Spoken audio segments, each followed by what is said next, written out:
Assalamualaikum warahmatullahi wabarakatuh. Hamdan wa syukranillahi azza wa jalla.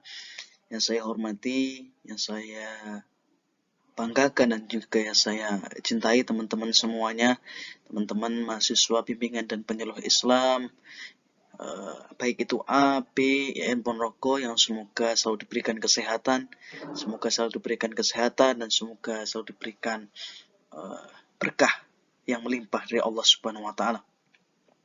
Baik, kita berjumpa lagi, bermuhajah kembali dalam mata kuliah ilmu dakwah. Pada kesempatan pagi yang penuh bahagia ini, kita akan membahas terkait tentang materi dakwah. Dalam hal ini, kita akan mencoba untuk bagaimana mengetahui apa sih yang dimaksud dengan materi dakwah itu, apa saja materi dakwah itu, dan juga bagaimana teori untuk menyusun materi dakwah itu. Yang pertama yang perlu kita ketahui bersama bahwasanya definisi materi dakwah adalah madah atau materi dakwah adalah isi pesan atau materi yang disampaikan dai kepada mad'u. Sedangkan sumber utamanya dari materi dakwah atau madah adalah Al-Quran dan juga Al-Hadis yang meliputi terkait tentang pembahasan masalah akidah, syariah, muamalah, dan juga akhlak dengan berbagai macam cabang ilmu yang dipelajarinya, baik itu nanti dari mulai ilmu tafsir, ilmu alat, nahwu, sorab, dan lain sebagainya, dan ilmu fikih, dan lain sebagainya. Materi yang disampaikan oleh seorang dai harus cocok dengan bidang keahliannya, juga harus cocok dengan metode dan juga media serta objek dakwahnya. Dalam hal ini, yang menjadi madah atau materi dakwah adalah ajaran Islam itu sendiri. Sedangkan sumber materi dakwah, keseluruhan materi dakwah pada hakikatnya bersumber dari dua sumber hukum Islam, dasar Islam, yaitu Al-Quran dan Al-Hadis. Menurut Hasbi As-Siddiqi, Al-Quran adalah kalam Allah Subhanahu wa Ta'ala yang merupakan mukjizat yang diturunkan atau diwahyukan kepada Nabi Muhammad SAW, dan juga membacanya merupakan suatu ibadah. Sedangkan Al-Hadis adalah segala sesuatu yang disandarkan kepada Nabi Muhammad SAW, baik berupa perkataan, perbuatan, pernyataan, atau takrir, dan juga sebagainya. Dan juga ditambah nantinya, yaitu adalah kitab-kitab turos, kitab-kitab klasik, kitab-kitab kuning, dan juga ditambah lagi dengan buku-buku yang nantinya mempunyai otoritas keagamaan Islam yang kuat. Tidak hanya buku-buku yang bermodal banyak bestseller tapi tidak ada otoritas keagamaan yang kuat, tidak.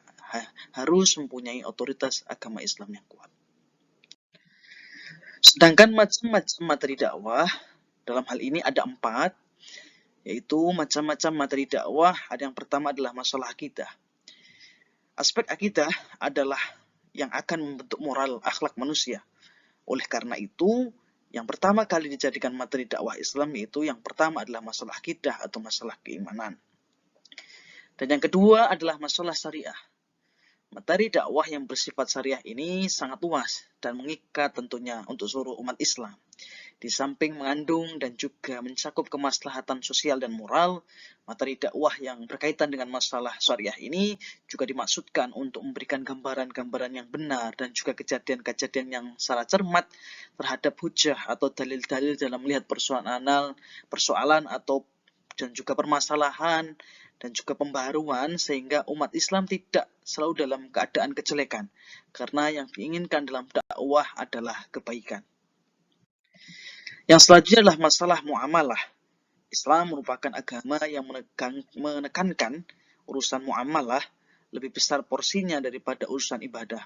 Ibadah dalam muamalah di sini bisa diartikan sebagai ibadah yang mencakup hubungan Allah dalam rangka mengabdi kepada Allah Subhanahu wa Ta'ala. Yang selanjutnya adalah masalah akhlak.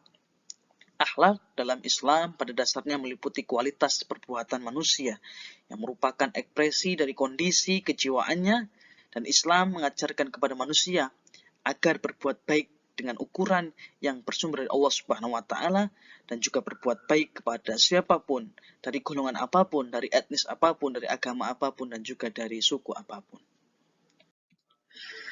Dalam penjelasan lain, saya mengutip dari pernyataan dan juga penjelasan dari Kiai Haji Profesor Ali Yafi, yaitu beliau merupakan mantan ketua PBNU atau pengurus besar Nahdlatul Ulama.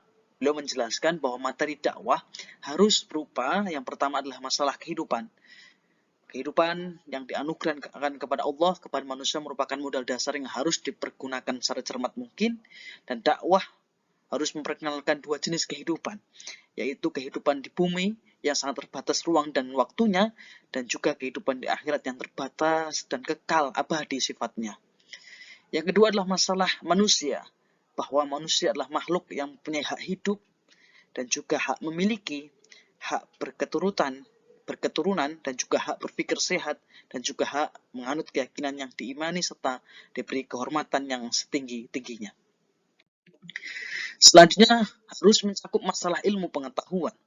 Dakwah menerangkan tentang pentingnya ilmu pengetahuan, sebab ilmu pengetahuan adalah hak semua manusia dan Islam menetapkan itu. Yang terakhir adalah masalah akidah. Keempat pokok yang menjadi materi dakwah di atas harus berpangkal pada akidah Islamiyah. Akidah yang mengikat kalbu manusia dan juga menguasai batinnya.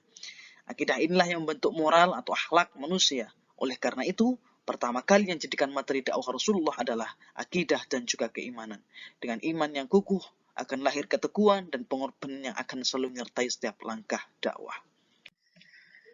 Dalam materi dakwah juga perlu disampaikan bagaimana teori menyusun materi dakwah. Menurut Hamzah di Uno, dalam menyusun pesan baik atau materi dakwah harus memperhatikan hal-hal sebagai berikut. Yang pertama, adanya kesesuaian materi dengan tujuan yang akan dicapai dalam berdakwah.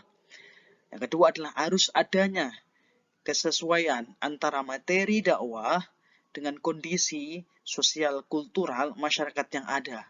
Dan yang ketiga, materi pesan dakwah harus dibuat secara beruntun dan sistematis. Secara garis besar, teori penyusunan materi dakwah ini yang pertama harus disesuaikan dengan materi tujuan, apa yang akan dicapai, apa goal yang akan didapat setelah kita memberikan materi dakwah tersebut, itu juga harus dipertimbangkan. Yang kedua adalah ketika kita memberikan materi dakwah, harus kita lihat siapa matnu kita, siapa objek dakwah kita, bagaimana kita harus melihat sosialnya masyarakat atau matnu yang kita berikan materi dakwah. Bagaimana budayanya, kita harus melihat itu semua, karena itu semua nantinya juga akan mempengaruhi apa yang akan kita lakukan dan juga bagaimana dakwah kita akan berjalan dengan baik. Itu harus menimbang dari berbagai aspek, baik itu aspek sosial, kultural dari masyarakat yang ada. Yang ketiga adalah materi pesan dakwah harus dibuat secara beruntun dan juga sistematis dan juga teratur. Mungkin itu saja terkait dengan materi dakwah. Hanya sedikit yang bisa saya sampaikan sebagai pemantik diskusi kita pada pagi hari ini. Sebelum saya akhiri, ada gium Arab yang sangat menarik yang akan saya bacakan. Semoga ada gium ini memberikan semangat dan motivasi kepada panjenengan semua. Saya akan membacakan, yaitu adalah ma dumtu tamsya mustaqima la tuballi bidununi sayyati. Yang artinya adalah selama engkau berjalan-jalan yang lurus, tak usah kau pedulikan prasangka buruk manusia tentangmu. Tetap berpikir positif, selalu berpikiran positif, dan juga selalu berhusnudzon kepada Allah Subhanahu wa Ta'ala, dan juga kita harus selalu menjaga kesehatan. Stay healthy, stay happy, dan juga always positive thinking. Dari saya, apabila ada kurang lebihnya, saya mohon maaf. Wallahu muwaffiq ila aqwamit thoriq. Wassalamualaikum warahmatullahi wabarakatuh.